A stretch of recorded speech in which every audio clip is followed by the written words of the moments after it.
नमस्ते विद्यार्थी मित्रांनो, आज आपला हा सायन्स विषयाचा दुसरा व्हिडिओ आहे. आपण काल दिलेल्या भरपूर चांगल्या प्रतिसादामुळे आज अजून मला मोटिवेशन मिळालं आणि आज आपण विज्ञान 1 चा पहिला लेसन सुरू करत आहोत. कालच्या लेक्चरमध्ये आपण पाहिलं, आपण सायन्स 2 चा हेरिडिटी आणि इव्होल्यूशन हा विज्ञान 2 चा लेसन अगदी थोडक्यात आपण कव्हर केला होता. तसाच आजही माझा प्रयत्न असणार आहे की ग्रॅव्हिटेशन हा लेसन अगदी सोप्या भाषेमध्ये तुम्हाला मी समजवण्याचा प्रयत्न करेन.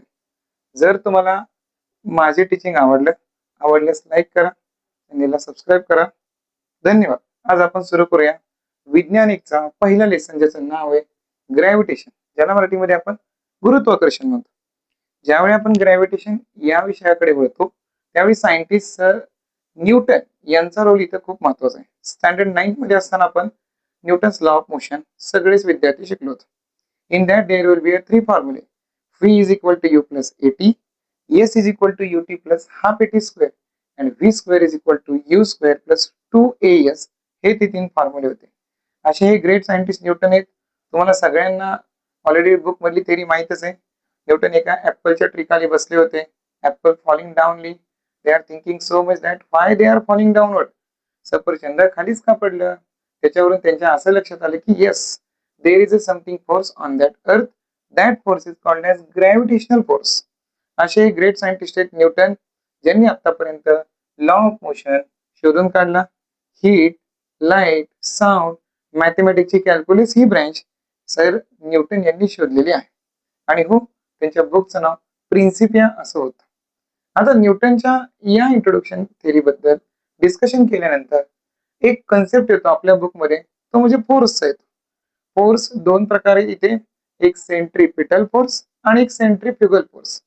सेंट्रिपिटल म्हणजे मराठीमध्ये अभिकेंद्री आणि सेंट्रिफ्युगल म्हणजे अपकेंद्री असं म्हणतो. सेंट्रिपिटलचा अर्थ डायरेक्शन टुवर्ड द सेंटर, सेंट्रिफ्युगलचा अर्थ direction away from the center. मी गमतीने तुम्हाला सांगत असतो, सेंट्रिपिटलचा अर्थ सेंटरकडे येणारे म्हणजे सेंटरला पटलेलं फोर्स. सेंट्रिफ्युगलचा अर्थ सेंटर पासून दूर जाणार म्हणजे अवेला जाणारा force. Okay, then after that आपल्या या लेसन मध्ये बोर्ड साठी सगळ्यात इम्पॉर्टंट काय असेल ना, तर ते आहेत केपलरचे 3 लॉ. इथं मी 3 लॉ अगदी मोजक्या शब्दामध्ये तुमच्यापाशी मांडण्याचा प्रयत्न केलाय. लक्षात ठेवा, तुम्हालाही माहिती आहे की फर्स्ट लॉ मध्ये the orbit of planet is an ellipse when sun at the one of the foci. Okay, प्रत्येक फिरणारा ग्रह हा सूर्याभोवती लंबवर्तुळाकार मार्गानेच फिरतो. म्हणजे इथं इलिप्स शब्दाला खूप महत्व आहे, मराठीमध्ये लंबवर्तुळाकार. सेकंड लॉ मध्ये तुम्हालाही माहिती आहे, the line joining the planet and sun sweep equal area in equal interval of time. समान कालावधी आणि समान क्षेत्रफळामध्ये प्रत्येक ग्रह हा सूर्याभोवती फिरत असतो, त्यामुळे लागणारा टाइम हा इक्वल असतो. हे केपलर यांचं सेकंड लॉ मध्ये मत आहे.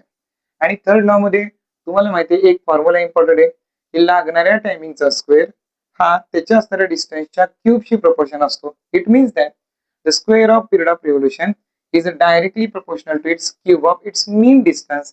हे केपलरचे लॉ बोर्ड एक्झाम साठी 2 मार्क्स और आयदर 3 मार्क्स साठी इम्पॉर्टंट टॉपिक आहे. जसा तुमचा फीडबॅक मिळेल तसं मी अजून डिटेल व्हिडिओ बनवू शकतो. या लेसन मधील एक्झरसाइज बद्दल डिस्कशन करू शकतो. आणि माझा प्रयत्न असणार आहे की सायन्स विषयातील मागील 5 वर्षांच्या प्रश्नपत्रिकाही मी अगदी सोप्या भाषेत तुम्हाला एक्सप्लेन करून देणार आहे, जेणेकरून बोर्डच्या पेपरच्या अगोदर तुम्ही या व्हिडिओ बघून रिवाइज केलं तरी अगदी थोडक्यामध्ये तुम्हाला या कन्सेप्टला अंडरस्टँड व्हावं. यानंतर या लेसन मध्ये 2 मार्क्स साठी इम्पॉर्टंट येतो Newton's universal law of gravitation. Scientist Newton यांनी जो लॉ मांडला त्यांच्या मतानुसार इफ वी टेक 2 ऑब्जेक्ट्स, आपण जर 2 वस्तू घेतल्या तर त्या 2 वस्तूंच्या मासेशी ग्रॅव्हिटेशनल फोर्स हे डायरेक्टली प्रोपोर्शनल असतं. It means that force is directly proportional to product of their masses and inversely proportional to square of distance between them. याचा अर्थ काय, अंतर वाढलं तर फोर्स कमी होतं, अंतर कमी झालं तर फोर्स वाढतं. म्हणून मास वाढलं तर फोर्स वाढणार आहे, म्हणून फोर्स आणि मास हे डायरेक्टली प्रोपोर्शनल आहेत. पण अंतर जर वाढलं तर फोर्स कमी होणार आहे, म्हणून हे इन्व्हर्सली प्रोपोर्शनल आहे. इथे जो फॉर्म्युला आहे F proportion to MM2 upon D square, formula लक्षात राहिला की डेफिनेशन आरामात तयार होते. F means gravitational force is directly proportional to product of their masses and inversely proportional to square of distance between them. Here final formula is F is equal to G m1 m2 upon d square. Here we replace the proportion symbol rather than a constant G. आपण gravitation lesson मध्ये आहे constant G use केलाय. इथे कधी कधी 1 मार्कला MCQ ला question येईल what is the unit of G.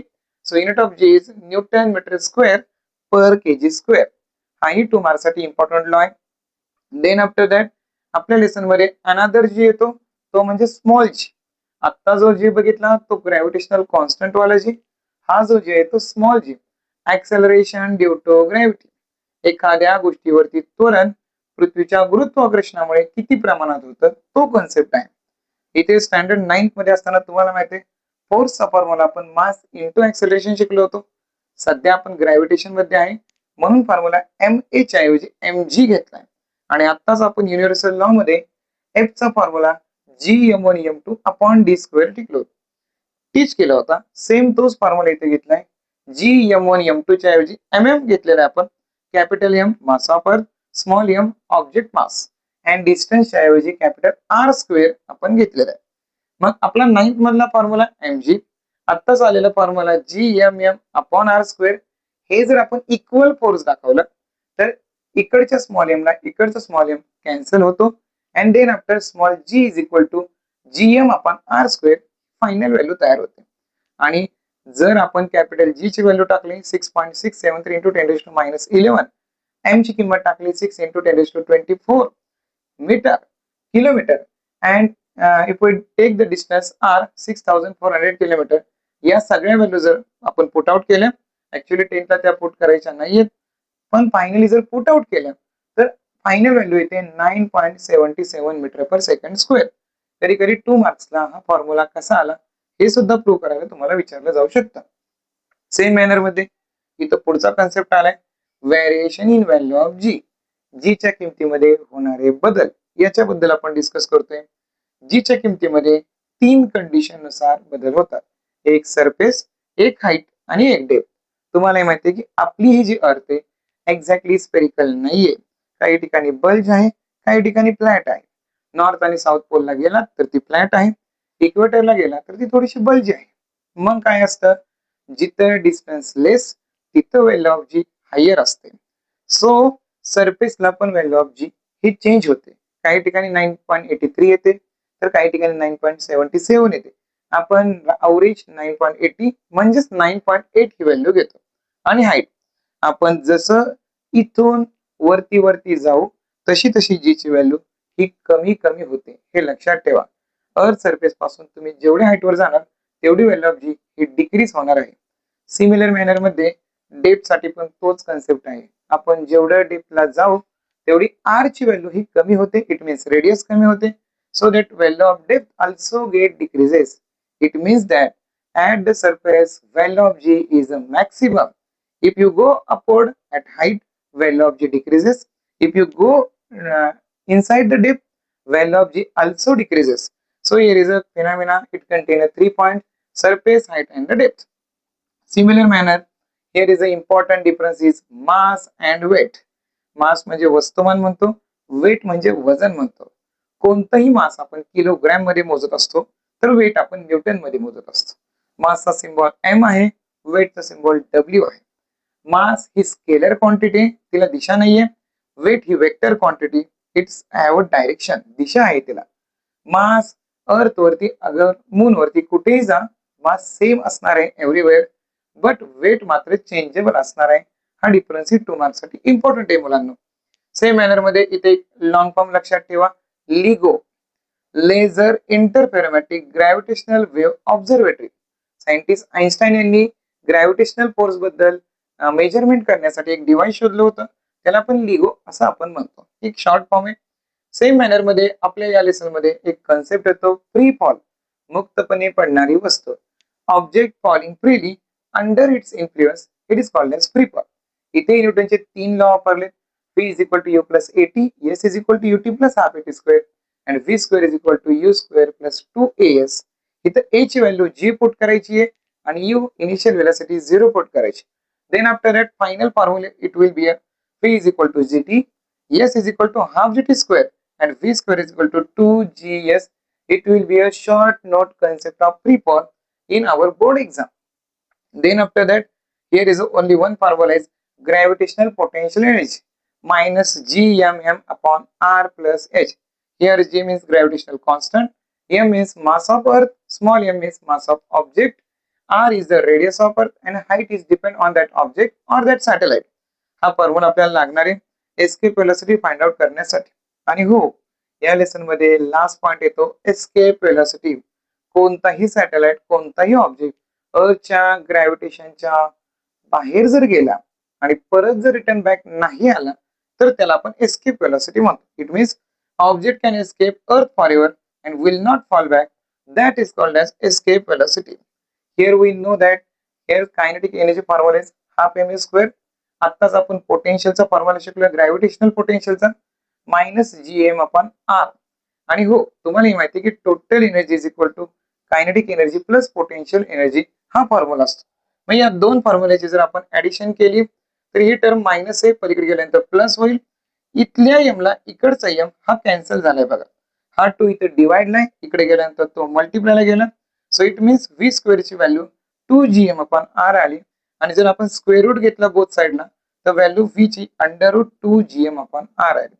He value आहे एस्केप वेलोसिटीची. फायनल व्हॅल्यू येते 11.2 किलोमीटर पर सेकंड. याचा अर्थ कोणत्याही सॅटेलाइटला अर्थच्या ग्रॅव्हिटेशनल फोर्सच्या बाहेर जायचं असेल तर कमीत कमी सेकंदाला तिचा वेग हा 11.2 किलोमीटर इतका असावा.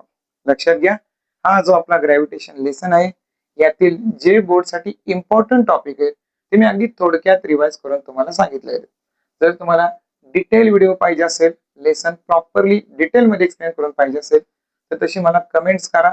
लवकरच मी प्रॉब्लेम साठी वेगळे व्हिडिओ बनवणार आहे, बोर्ड पेपर साठी वेगळे व्हिडिओ बनवणार आहे आणि तुमच्या चॅप्टर्स रिव्हिजन साठी वेगळे व्हिडिओ बनवणार. ही शॉर्ट व्हिडिओ बनवण्याचा एकच उद्देश आहे की जे विद्यार्थी बोर्डची तयारी करत आहेत त्यांचा अगदी कमी वेळेमध्ये पूर्ण सायन्सचा ओव्हरव्ह्यू त्या विद्यार्थ्यांना मिळावा. हा या व्हिडिओ बनवण्याच्या पाठीमागचा माझा प्रयत्न आहे. व्हिडिओ बनवताना काही त्रुटी राहत असतील, काही तुम्हाला अजून याच्यामध्ये चेंजेस असतील तर प्लीज तुम्ही कमेंट करा. अजून काही अपडेट पाहिजे असेल तर तुम्ही नक्की सांगा. आणि जर व्हिडिओ आवडला असेल चॅनलला लाईक करा, सबस्क्राईब करा. थँक्यू, धन्यवाद.